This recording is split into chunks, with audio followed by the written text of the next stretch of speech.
परे जाने की लालसा विशुद्धि, आज्ञा और सहस्रार में होती है। अगर ऊर्जा विशुद्धि में चली जाती है तो आप बहुत शक्तिशाली बन सकते हैं। अगर ऊर्जा सहस्रार में पहुंच जाती है तो आप बस यूं ही परमानंद में रहते। आज्ञा को तीसरी आंख कहा जाता है। जब ऊर्जा आज्ञा को छूती है तो आपको बौद्धिक रूप से बोध प्राप्त हो जाता है। तीसरी आंख को एक ऊर्जा रूप की तरह विस्तृत रूप में स्थापित किया गया है।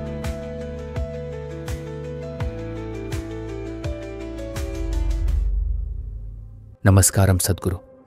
मैंने 10 साल पहले ध्यान करना शुरू किया था और कुछ साल के बाद मैं अपनी तीसरी आंख एक परफेक्ट आईबॉल को देख पाया। क्या यह असली है या मैं भ्रम में हूं? अब इसे समझने की जरूरत है कि जिसे तीसरी आंख कहा जाता है, जरूरी नहीं कि वो इस तरह की एक और आंख हो। ठीक है, ऐसा नहीं है। बात बस इतनी है कि आप जानते हैं वहां प्राणिक सिस्टम में हमने उन 72,000 नाड़ियों के बारे में बात की है। शरीर में इन 72,000 नाड़ियों के मिलने के 114 महत्वपूर्ण स्थान या जंक्शन पॉइंट हैं। जैसे इस बिल्डिंग में बिजली के तार बिछे हुए हैं, उसमें कई जंक्शन पॉइंट हैं जहां तार बड़े पैमाने पर मिलते हैं। शरीर में 114 जंक्शन पॉइंट हैं। आमतौर पर इन्हें चक्र कहा जाता है। चक्र शब्द का शाब्दिक अर्थ है पहिया, लेकिन ये सर्किल या पहिए के रूप में नहीं है। ये हमेशा त्रिभुज के रूप में मिलते हैं। नाड़ियां हमेशा त्रिभुज के रूप में मिलती हैं और पूरी योग प्रणाली इस बात पर निर्भर करती है कि आप उनके साथ क्या करते हैं। तो इन 114 में से 7 को प्रमुख जंक्शन पॉइंट माना जाता है। तो ये 7 चक्र हैं जिनके बारे में आमतौर पर हर कोई बात करता है। ये आपके शरीर के कुछ खास हिस्सों में स्थित हैं। ये हैं मूलाधार, स्वाधिष्ठान, मणिपूरक, अनाहत, विशुद्धि, आज्ञा और सहस्रार।